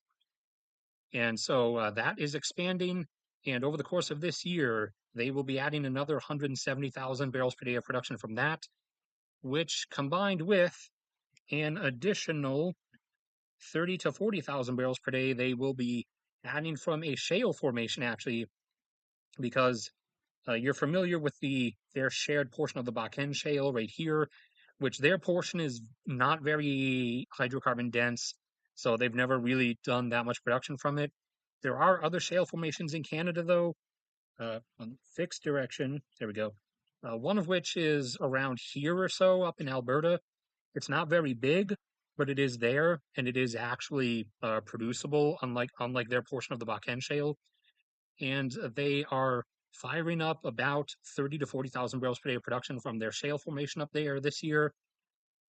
And so in total, that will be 200 to 210,000 additional barrels per day of production coming online, which will, as I've been expecting for a while, put them right up to or just over 5 million barrels per day of production by the end of this year or the start of next year. So Canada is continuing to climb their way upwards. And then I will actually first check chat. Nothing new in chat. No super chats or anything. I do actually have that on, right? Okay. The next one is Guyana. Not new stuff, although new stuff will inevitably be discovered because it's Guyana. But some updates on schedules. So previously, the expectation was by 2027, only 4 years from now, Guyana would hit 1 million barrels per day. However, the development schedule of several of the fields that were discovered after that schedule was initially given out in 2020 or 2021. Several of the schedules for those fields' development have been given out, and several of them will be coming online before 2027, which now means Guyana will actually hit 1 million barrels per day before 2027 And in 2027, we'll actually be going above 1.2 million barrels per day. So things are going even faster and even higher in Guyana than initially expected. And my mouse cursor is frozen. Right now it's unfrozen. And from Guyana, we move down to Brazil. This chunk here is basically where almost all of Brazil's oil production is from. And it's quite a bit. Like I said, they haven't even really done anything down there. They did just start exploration down there, though, and they are doing some more exploration offshore of here, which they'd only done a little bit of in the past. And so at the moment, capacity-wise, they're at about 3.3 million barrels per day. Because of an offshore field being shut down for maintenance, they're actually down to 3.1 at the moment. But in terms of capacity, they're at 3.3. And this year, this year, they will be adding production from, or actually, technically, these fields are already starting up right now, and most of them again are just right here. Some up further here, a bit north of Rio de Janeiro, but most of them are still just right in here. They are adding production from the Mero fields, which will add 180,000. They are adding production from a small field, which will add 15,000. They are upscaling additional production from, I believe, the Tupi field, which still has further capacity, which will be another 100,000. They are starting up the additional production from the Buzios field, which will add 150,000, and they are starting up the Peregrino field, which I think is the one that was up north off the shore of the Amazon. And also, they're starting up the Itapu field, which will be another 150,000. So this year alone, they will be adding roughly 500,000 barrels per day or more. So capacity-wise, Brazil, by the end of this year, start of next year, will be up to 3.8 million barrels per day. Actual production will probably be constantly more around 3.6 because of off and on offshore shutdowns. And then next year, they will be adding another extension of the Mero field, which will give them another 180,000 barrels per day on top of that. So that will bring them, along with several other small ones, right up to 4 million barrels per day. So Brazil is on its way to becoming an oil production mega player, and Brazil is also the only member of BRICS that will survive in its current form. And did we have anyone else before we did the US? Let me check. Anybody in like special isolated blocks or anything? Not worth scrolling over to Australia, but Australia is adding 7,000 barrels per day of oil production in their offshore Timor Sea area. But like I said, most of Australia's offshore stuff is natural gas, so they're not going to be seeing a lot of oil production. Anybody have stuff? Yes. Starting up stuff? No. This year is offshore exploration is going on offshore of Somalia. So stuff will start to be found this year and be announced. In terms of like actually like producing from it on a best case scenario, like a Guyana scenario or a Namibia scenario, you would be looking at a 4-year delay from discovery to start. However, both of those already had like oil-ready infrastructure that was already constructed, whereas a lot of stuff in port in Somalia will actually have to be built up into existence to begin with. So, in reality, like first oil production coming out of Somalia will probably not be until like 2028 or 2029. But it would also obviously depend. That's working at like decent, faster than normal, but still kind of normal speed. If you work at fast track speed, then it could be a bit sooner than that, like 2027 or 2026, assuming stuff gets discovered really fast this year. But that would for companies to want to fast track stuff, you would have to see oil spring back up into the triple digits, which by all means it's probably going to, because things are going to be happening. But when those things happen remains to be seen. Uh, what was I thinking of? So just something like I mean the situation could devolve in Libya this year. I forget which month, but they're supposed to be trying to have an election again. But uh, if the general supreme commander guy who appointed himself leader of the eastern half of the country, if he doesn't agree with the election, which he's not going to because he wants the election to elect him, and if it elects anybody other than him, then he's not going to agree with it, and he's going to restart the civil war again.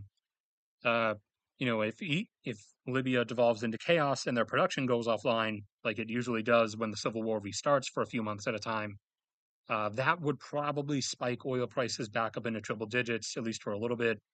Right now, they're hanging out at around $82 a barrel.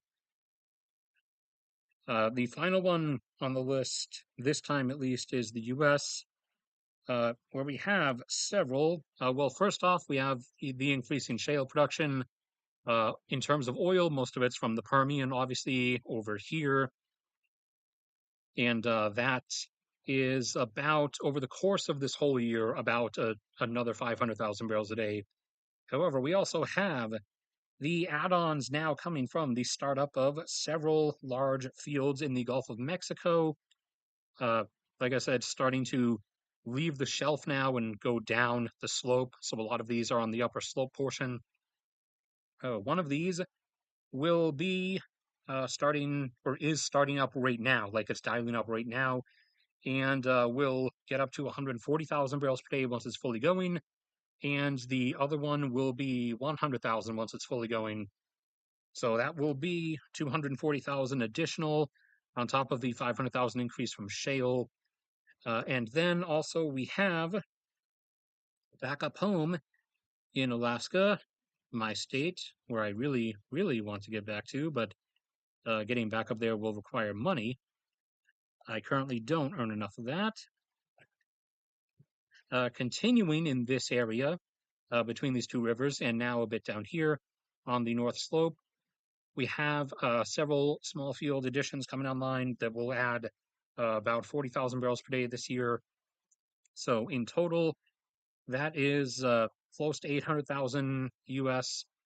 So plus 800,000 over the course of this year is, you guys actually might remember me saying that a few times, is about what I called at the start of this year. So going up from about 12 up to about 12.8 million barrels per day. And then from the end of this year onward, it's going to slow pretty drastically and it's going to arch into a peak. But this year it should get up to about 12.8. Right now it's at 12.3, at least as of the last update. There is the Willow project down here. However, that will take a few years to start up, but it finally got the green light. And that will be an extra, where is it? 180,000 barrels per day for the US and particularly for Alaska, me speaking on part of Alaska in particular. And the second half of the Moosehead project, Moosehead 2 oil field, will be about an extra 60,000 barrels per day. And that should be coming online in the next year or two. So that's another 240 in total. And then in the later 2020s, once the pipelines get run out to it, we will have Smith Bay up here coming online, and that should be about 250,000. So in total, especially since the constant adding of a few small fields in this area every year or so is roughly keeping Alaska flat at about 500,000 barrels per day. The total from all of those larger upcoming ones I mentioned should, by the time we get to around 2030, bring us, Alaska, back up to a full million barrels per day of production. And I believe that is the end of the list here unless I missed something. Check. All right. Gabon, Norway, Brazil, UK, Azerbaijan, Mexico, Canada, Ghana, Malaysia, Algeria, Guyana, and we talked about the Mine Martin stuff and Germany being horrendously stupid. Okay, nope, that is the end of the list. Oh, and yeah, and we talked about Sudan as well because someone asked about that. And I went on my whole ramble about the supremacy of actual, like, economically built economies versus the desiccated skeletons that are former command economies like Russia's. And partly China's, although China did veer into letting its economy actually construct itself for a little bit until it didn't. And it started Xi Jinping started pulling everything back under his like personal control because that's the whole thing with totalitarian regimes is they can't stand actually letting things be outside of their control for too long. And which is partly also why Saudi Arabia's economy is fake. And also, just like the UAE, their cities are fake as well and don't even have sewers. They have convoys of sewage trucks that literally extract their sewage from their buildings and take it to a giant lake somewhere around here. You know, they're supposed in the cities like Jeddah that are, you know, around Mecca, their supposed holy city. They literally don't even have functioning sewers. They extract everything in trucks and truck it up to giant sewage lakes that they dump it into. Why don't they build actual sewage systems, you ask? Because the Saudi government is busy throwing away its money trying to construct kilometer tall skyscrapers, 75-mile long skyscrapers with windows coated with actual silver. And now they are also wanting to construct a half kilometer by half kilometer by half kilometer cube that will be all glass facade, and the glass is going to be coated with actual real gold, all of it. And the inside, they want to make the inside of their mega golden cube all display screens. The entire surface area is going to be a bunch of display screens, like so that they can have a giant like half kilometer cube of super simulated reality because they are bored and want to spend money. But spending money is like spending your money constructing like an actual sewage system or actual infrastructure is kind of lame. So they want to construct a mega golden cube out of the what was I going to say? Oh yeah, out of the rich Persian Gulf nations, the only ones that are like relatively intelligent are Kuwait and Qatar. And Qatar constantly is like pushing it. Like they are constantly pushing the boundary. Like they veered with all the ridiculous stuff they were doing for the FIFA Cup last year. They were really starting to push like the limits of where like being intelligent ends. But now that that's over, hopefully, and behind them, they might return to being relatively intelligent.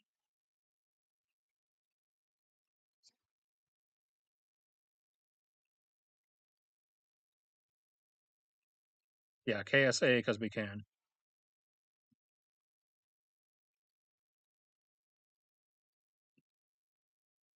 Uh, 30 billion is a really, really rough estimate for Somalia.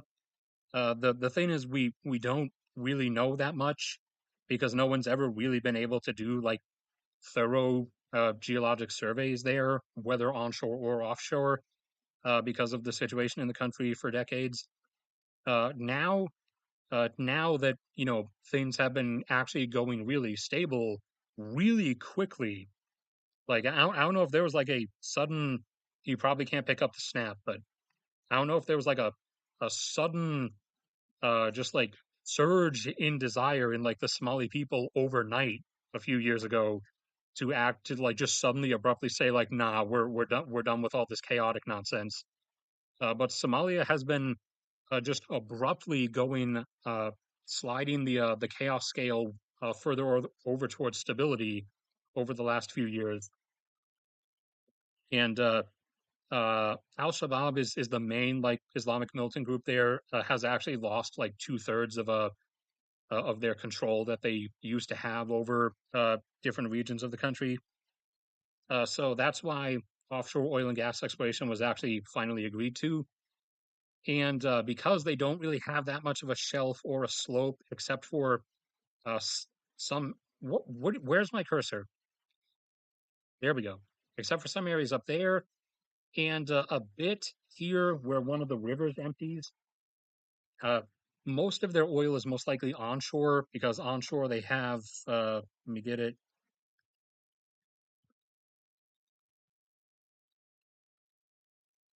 because onshore they have a gentle sloping feature there. You can see a shallow feature, and you can see where the river, whether current or ancient, coming down from Ethiopia, sort of empties into that gentle sloping area, that low-lying basin area, which is double good for oil formation. So most of their stuff is likely going to be onshore. However, things aren't ready enough for the industry to be willing to work onshore yet.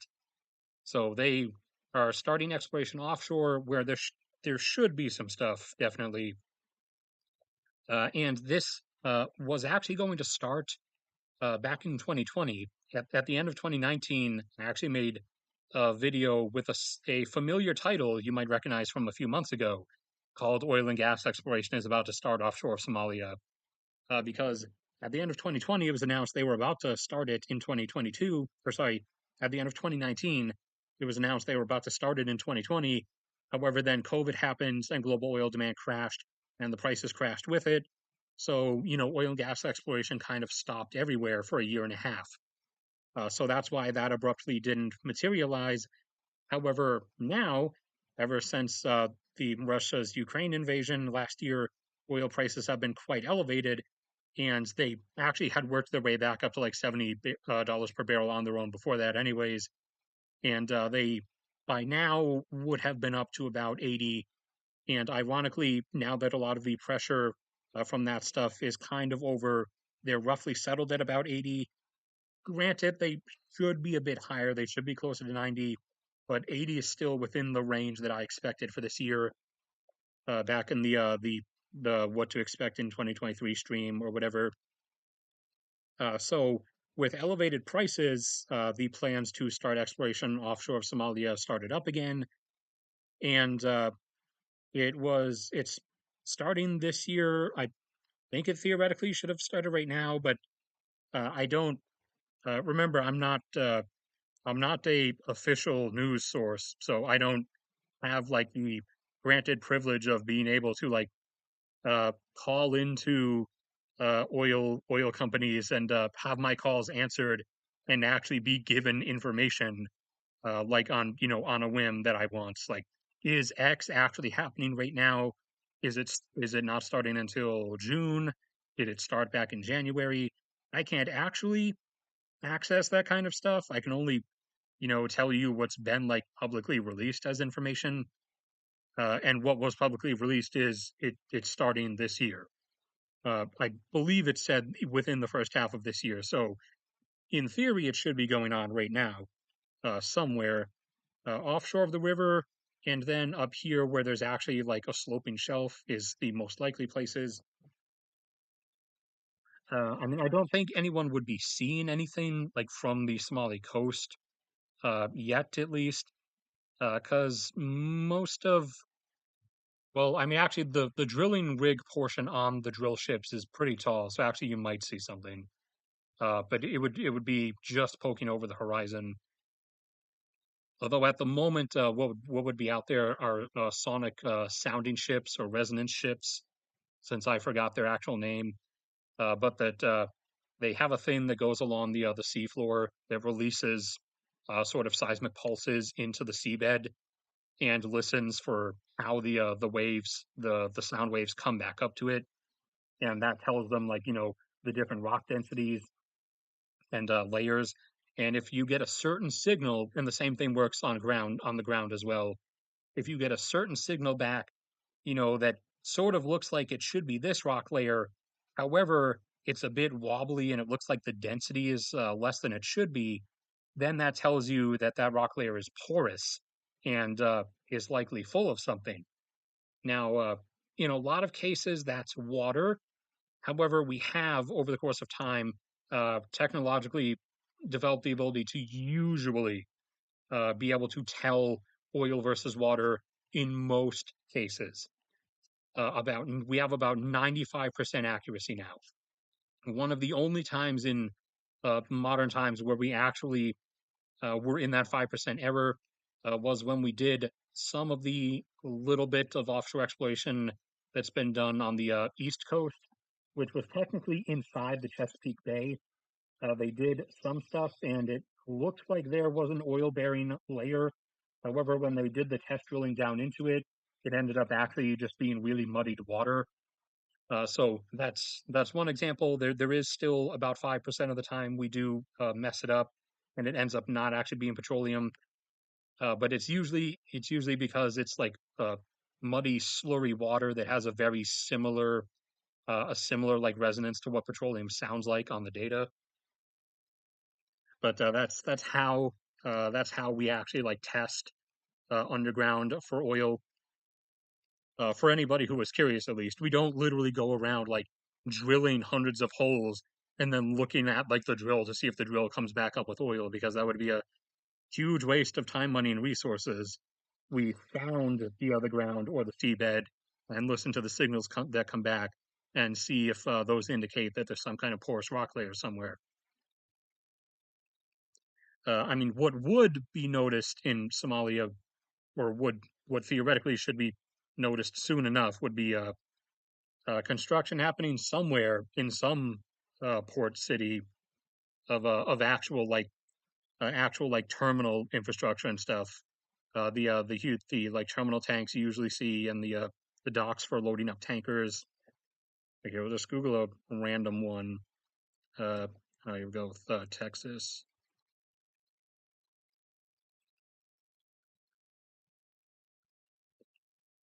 Yeah, so something like that. With building like tanks like that with the docks and the pipelines from the tanks running out to where they'll load the tankers up with it, and also somewhere where like the offshore pipelines come in and connect to the onshore stuff, like there, not shown but demonstrated on a map at least. And one of you was asking about Arctic stuff in Canada. Canada has quite a bit, most likely. Offshore of here, you likely have a fair bit, and especially in that basin right there, that nice bowl formation. There's almost certainly a huge amount shared between Greenland and Canada in the Baffin Bay basin. Uh, just look at that nice, especially the sloping there and the mouth of it here, especially this nice, like, downsloping, low-lying basin like that. There's definitely a decent bunch there. However, that's Arctic offshore stuff. In terms of I did not tell you to zoom. In terms of onshore, you guys did explore up here along the Mackenzie River, where it looked like there would be some, and you ended up not finding a lot. So that area doesn't actually have as much as would otherwise be indicated. You guys basically you got really excited back in the 60s and 70s when we found stuff over here in Alaska, and so you guys thought you might share in that, but it turned out not. The North Slope is just extremely prolific. But away from the Mackenzie River, over, further over here ish, but especially once you start going to like offshore, there should probably be some stuff. However, actually, move, please. Thank you. Most of your stuff is kind of, in those tar sands and still in some like conventional stuff in Alberta and Saskatchewan. That is like perpetually where the majority of your oil is going to be coming from. because there's like such an unfathomable amount in the tar sands. There is also you do have a bunch of offshore stuff here, and should especially actually have a decent bit in the offshore like running mouth of the what's the name of the river? St. Lawrence. The underwater subsea portion of the St. Lawrence. However, you guys have been reluctant to like do stuff with that. Your offshore stuff has primarily been out here offshore of Newfoundland, and I think it's mostly specifically been right in this area I'm circling here, whereas the other areas have been mostly like untouched. But you've had a moderate amount out there. Like at one time out there, you were getting about 200 to 250,000 barrels a day from that area. And then you have some stuff here and some stuff there. And there is actually, because of how shallow it is, especially, and how bold it is, there is a decent chance there's stuff in Hudson Bay, but you don't seem to have ever really been interested in it. In terms of like referring to your government, since I think that's part of what the question was, your government's not actually anti-oil. That's kind of a ruse. Like they you spam a bunch of these like green ideas and stuff. However, your government that is like supposedly, you know, very anti-oil uh keeps signing off, you know, on the lease sales and keeps granting the oil industry like all the territorial expansions that they ask for. So that is just a big publicity thing. Your government is not actually anti-oil because if they were, they wouldn't keep signing off on all the stuff. Believe me, they want the production to increase and continue because they want to keep getting the increasing revenue from it, especially in the second slash final oil peak times of plus chaos added to that times of extraneously high oil prices that we're heading into.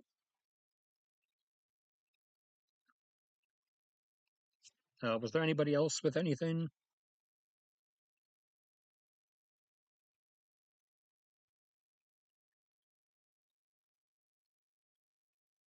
No, that actually is happening soon, Jurgen. They've been things have actually stabilized way faster than anybody thought they were going to, and they have actually uh, since we started handing them a few Predator drones and Turkey started handing them a few Bayraktars, they've been hammering back all of the militant groups out of about two-thirds of the territory they used to control.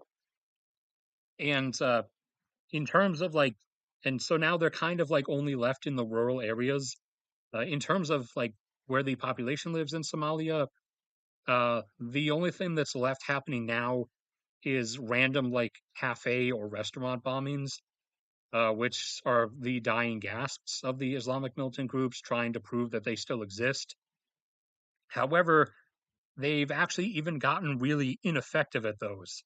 Like they can't. They've lost access to like decent explosives now, and so they haven't even been able to construct like the kind of actual like kill level bombs that they used to.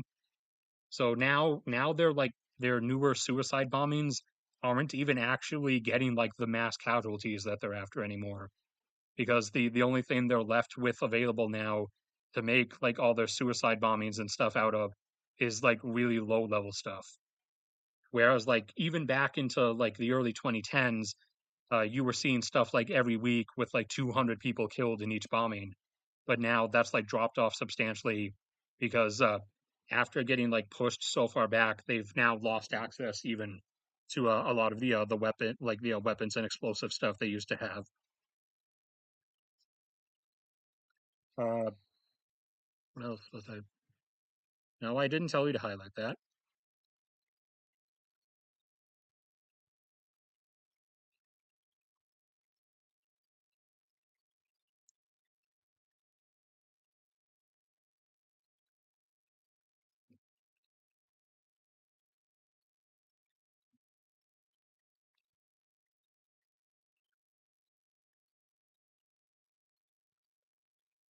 dude, don't change your name. That screws me up.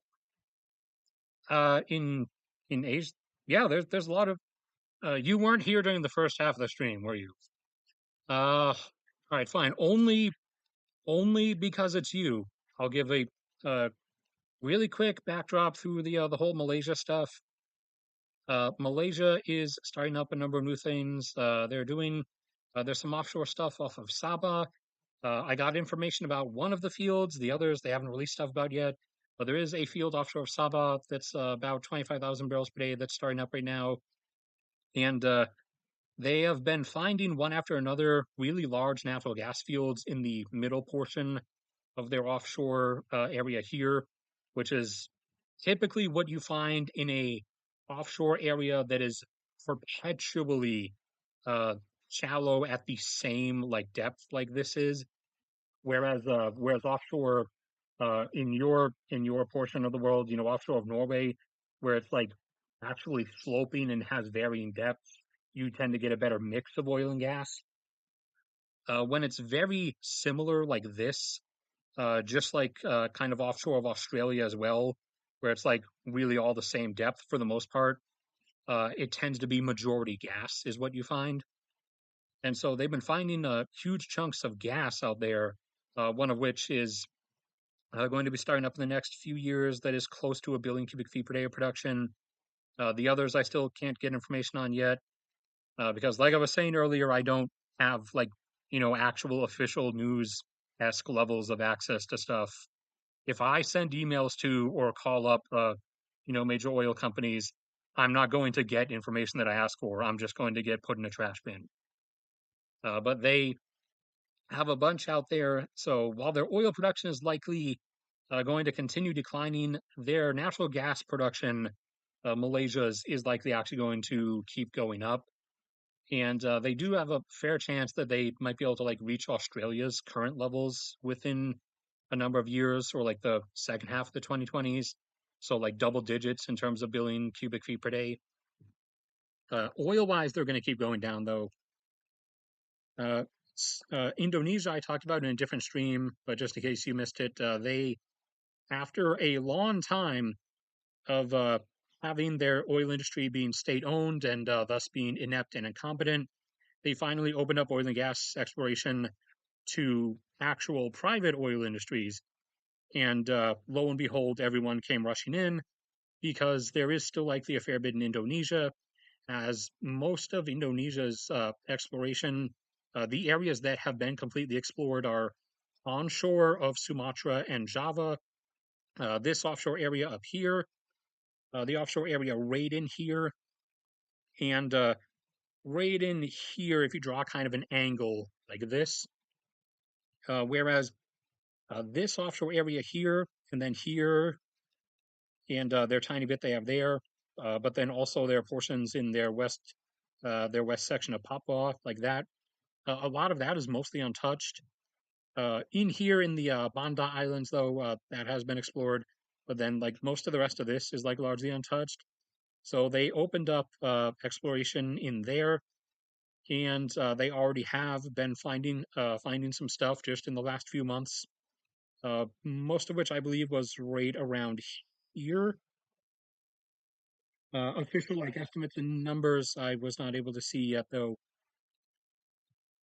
But since they finally started that stuff up, and since there's obviously a delay with that finding to production, that's why you saw on my future oil production time lapse map that Indonesia like dropped off, aka went below 500,000 barrels per day for a few years, rebounded above 500,000 for like another 5 to 10 years after that, before finally going blank forever. So they will come back a little bit, but they are never going to come back up to like their current domestic consumption levels now. Now that they're constantly now that their domestic oil like consumption levels are basically perpetually over 2 million barrels a day at this point. Just as like even if Malaysia finds more oil, they're not going to be uh, matching their domestic consumption anymore, as uh, their their DC numbers are now up to mid 800s, probably closing in on 900s. Although, since their population is leveling off, they should be leveling out not immediately, but soon enough, because they're still second world economic status. So they still economically rising further. Their consumption could still go up, but even if they get further up, they'll have a population similar to Poland. So they, like Poland, would probably still end up leveling out around like 1 or 1.1 million barrels per day of demand, which Poland is getting close to. Uh, they're now up at around 800,000 or so, or actually, I think more like 810. And India has finally started pushing to do more oil and gas exploration. The only issue is that a lot of their like basins where stuff would occur are in this arc here. This is the low-lying arch here, and down here is like highlands and some mountains.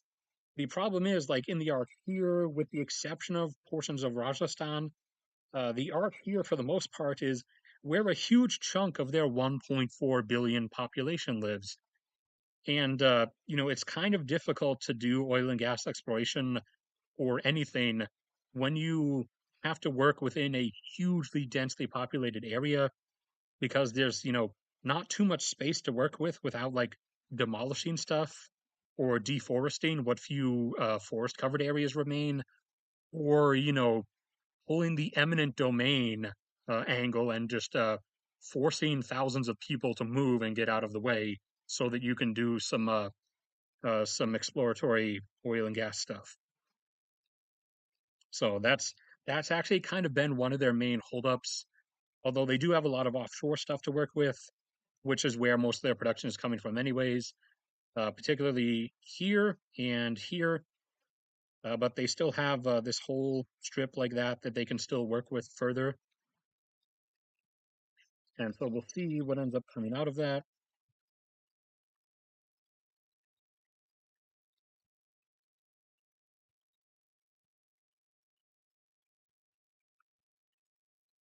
In Southeast Asia, yes, Brunei is the only net exporter remaining. They're down to about 80,000 barrels a day, and their consumption is about 40,000. And they finally decided that they're going to open up exploration in their far offshore waters, whereas most of their stuff has been coming from right offshore. They have actually opened up their further segments, this portion out here now, which is obviously the only thing they have left. But there theoretically should be stuff out there, but we'll end up seeing. And that's probably going to be the end for this one because I have to go get some stuff done, make some chocolate chip cookies, like not the store bought ones, but like actual mixing all the ingredients from the ground up chocolate chip cookies. So I'm gonna go get on that because I really want to eat those, and I will theoretically see you guys around maybe Thursday. Depends on what happens over the course of the week, but everything post 2020 has been getting really interesting as one would expect it would. So stuff will probably happen that I'll have something to talk about. But that'll be it for now. So thank you, everybody, and I will see you all around next time.